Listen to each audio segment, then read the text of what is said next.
Hello friends, स्वागत आहे आपले सकाळ सकाळच्या मिनी ब्लॉग्समध्ये। ते सकाळी मी अगोदर उठून इथे झाडझूड केली, सडा टाकला आणि आंघोळ वगैरे करून लगेच किचनमध्ये आले। किचनमध्ये आल्यानंतर लगेच चहा ठेवलीनंतर मुलीच्या टिफिनची तयारी करायची होती, त्यामुळे आज पोहे बनवायचे होते। ते टिफिनला चहा टाकून दिले आणि लगेच कांदा कट करायला घेतला।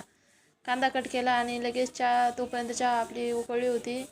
लगेच चहा ओतून घेतली आणि ते कांदा आपला परतायला टाकून दिला। कांदा परतायला टाकला तोपर्यंत आपली चहा घेतली आणि लगेच मी पुढच्या तयारीला लागले। इथे मी आता शेंगदाणे टाकले तळायला आणि कांदा परतायला टाकून दिला। इथं चहा घेऊन लगेच मी मिरची कट केली। मिरची कट करून ती पण परतायला टाकून दिली आणि लगेच ते परतीला छान कांदा लाल होईपर्यंत त्याला परतू दिलं। असा कांदा लाल परतला तोपर्यंत मी त्या कोथिंबीर कट केली। तोपर्यंत मी पोह्यामध्ये इथं मीठ आणि हळद टाकून घेतली। कांदा परतल्यानंतर लगेच त्यामध्ये मी जिरे ॲड केले।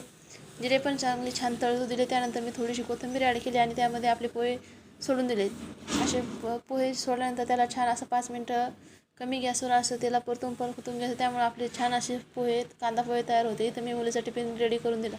लगेच मी इकडं आज सोमवार होता, त्यामुळे साबुदाणा बनवायचा होता। लगेच साबुदाण्याची तयारी करायला लागले। इथं साबुदाणा टाकण्यासाठी मी एक बटाटा कट केला आणि लाल हिरवी मिरची घेतलेली आहे। इथे मी मिक्सर लावून हिरवी मिरची घेते आणि कांदे पण इथे मी आता शेपूची भाजी बनवणार आहे स्वयंपाकासाठी, त्यामुळे शेपूची भाजी बनवण्यासाठी लाल हिरवी मिरची लसूण आणि हे शेंगदाणे घेतलेले आहे। आता लगेच मी इथं चपात्या करून घेत आहे।